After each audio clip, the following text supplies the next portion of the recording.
Halo semuanya, kembali lagi bersama saya Kevin Arnold, peserta pelatihan dasar CPNS tahun 2024, Angkatan 2 Kelompok 1 dari Satuan Kerja Pengadilan Negeri Jayapura. Pada video sebelumnya, saya sudah menjelaskan materi tentang berorientasi pelayanan. Nah, pada kesempatan kali ini saya akan menjelaskan dua materi sekaligus, yaitu akuntabel dan kompeten. Saya akan menjelaskan mulai dari akuntabel. Apa itu definisi dari akuntabel? Akuntabel adalah kewajiban untuk mempertanggungjawabkan segala tindak dan tanduknya sebagai pelayan publik kepada atasan, lembaga pembina, dan lebih luasnya kepada publik. Lalu terdapat 5 aspek akuntabilitas. 1. Akuntabilitas adalah sebuah hubungan. 2. Akuntabilitas berorientasi pada hasil. 3. Akuntabilitas membutuhkan adanya laporan. 4. Akuntabilitas memerlukan konsekuensi. Dan terakhir, akuntabilitas memperbaiki kinerja. Kemudian ada 5 tingkatan akuntabilitas. Pertama, akuntabilitas personal. 2. Individu. 3. Kelompok. 4. Organisasi. 5. Stakeholders. Saya akan menjelaskan dari akuntabilitas personal. Akuntabilitas personal mengacu pada nilai-nilai yang ada pada diri seseorang, seperti kejujuran, integritas, moral, dan etika. Kedua, akuntabilitas individu. Ini mengacu pada hubungan antara individu dan lingkungan kerjanya, yaitu antara PNS dengan instansinya sebagai pemberi kewenangan. Lalu akuntabilitas kelompok. Dalam kaitannya dengan akuntabilitas kelompok, maka pembagian kewenangan dan semangat kerjasama yang tinggi antar berbagai kelompok yang ada dalam sebuah institusi memainkan peranan yang penting dalam tercapainya kinerja organisasi yang diharapkan. Kemudian akuntabilitas organisasi. Ini mengacu pada hasil pelaporan kinerja yang telah dicapai. Lalu terakhir, akuntabilitas stakeholders. Akuntabilitas stakeholders adalah tanggung jawab organisasi pemerintah untuk mewujudkan pelayanan dan kinerja yang adil, responsif, dan bermartabat. Kemudian apa saja panduan perilaku atau kode etik akuntabilitas? Ada 3, yaitu kemampuan melaksanakan tugas dengan jujur, bertanggung jawab, cermat, disiplin, dan berintegritas tinggi. Kedua, kemampuan menggunakan kekayaan dan barang milik negara secara bertanggung jawab, efektif, dan efisien. Lalu terakhir, kemampuan menggunakan kewenangan jabatannya dengan berintegritas tinggi. Kemudian apa pentingnya akuntabilitas? 1. Untuk menyediakan kontrol demokratis. Kemudian untuk mencegah korupsi dan penyalahgunaan kekuasaan. Dan terakhir, untuk meningkatkan efisiensi dan efektivitas. Selanjutnya, ada hal-hal yang penting diperhatikan dalam membangun lingkungan kerja yang akuntabel. Pertama, kepemimpinan. 2. Transparansi. Kemudian integritas, tanggung jawab, keadilan, kepercayaan, keseimbangan, kejelasan, dan konsistensi. Saya akan menjelaskan mulai dari kepemimpinan. Lingkungan yang akuntabel tercipta dari atas ke bawah, di mana pimpinan memainkan peranan yang penting dalam menciptakan lingkungannya. Kemudian transparansi. Tujuan dari transparansi adalah mendorong komunikasi yang lebih besar dan kerjasama antar kelompok internal dan eksternal. Kemudian memberikan perlindungan terhadap pengaruh yang tidak seharusnya. Ketiga, meningkatkan akuntabilitas dalam keputusan. Lalu terakhir, meningkatkan kepercayaan dan keyakinan kepada pimpinan secara keseluruhan. Kemudian yang harus diperhatikan adalah integritas. Karena dengan adanya integritas, menjadikan suatu kewajiban untuk menjunjung tinggi dan mematuhi semua hukum yang berlaku. Selanjutnya, tanggung jawab, bahwa ada suatu konsekuensi dari setiap tindakan yang telah dilakukan, karena adanya tuntutan untuk bertanggung jawab atas keputusan yang telah dibuat. Kemudian ada keadilan. Mengapa ini harus diperhatikan? Karena keadilan adalah landasan utama dari akuntabilitas. Selanjutnya, kepercayaan.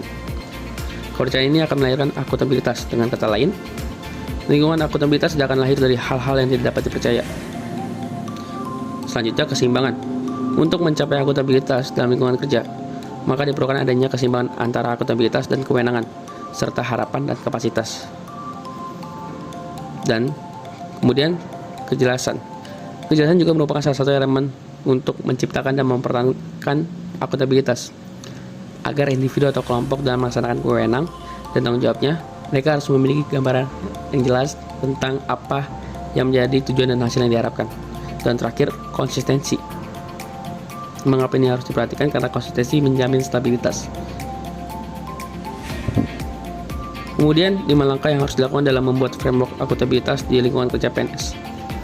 Ada 5, yaitu menentukan tujuan yang ingin dicapai dan tanggung jawab yang harus dilakukan, lalu melakukan perencanaan atas apa yang perlu dilakukan untuk mencapai tujuan, kemudian melakukan implementasi dan memantau kemajuan yang sudah dicapai, selanjutnya memberikan laporan hasil secara lengkap, mudah dipahami dan tepat waktu, dan terakhir melakukan evaluasi hasil dan menyediakan masukan atau feedback untuk memperbaiki kinerja yang telah dilakukan melalui kegiatan-kegiatan yang bersifat korektif.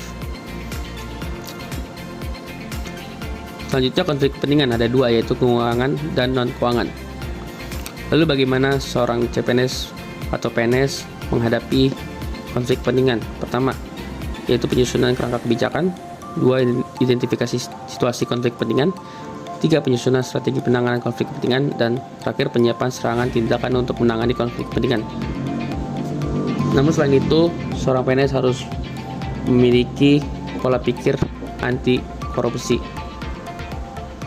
dan berintegritas. Kemudian materi selanjutnya yaitu tentang kompeten.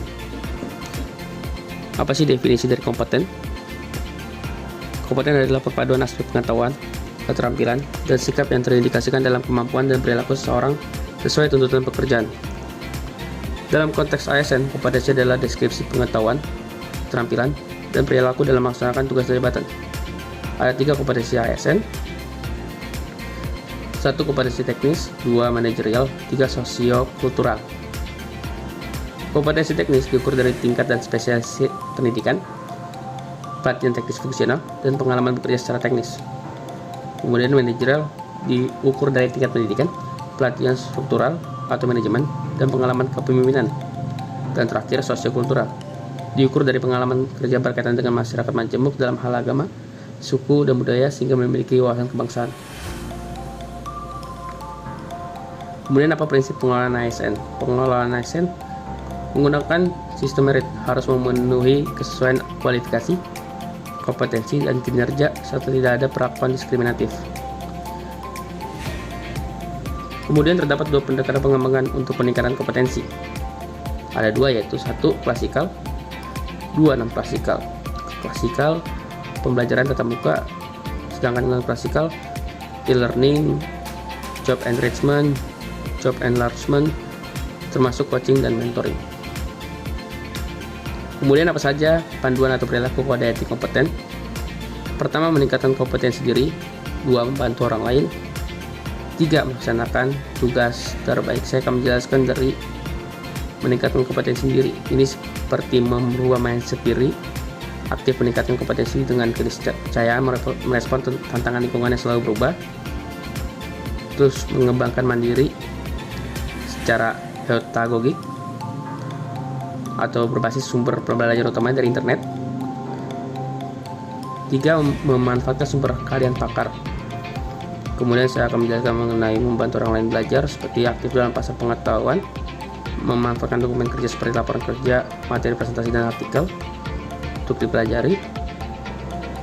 Kemudian sosialisasi informal. Yang ketiga, melaksanakan tugas terbaik. Ada 3, pengetahuan menjadi karya, yaitu mewujudkan pengetahuan yang bertumbuh menjadi karya nyata. 2, makna hidup dan bekerja baik, pentingnya bekerja terbaik sejalan dengan tujuan hidup seseorang. Dan terakhir, tipikal individu semangat berkarya yang dapat mendorong dan menahan kesuksesan pekerjaan Anda. Demikian pemaparan materi 2 materi tentang akuntabel dan kompeten. Semoga ini bermanfaat untuk kita semuanya.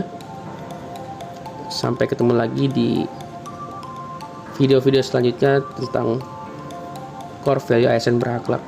Apabila ada salah pengucapan, mohon maaf dan terima kasih.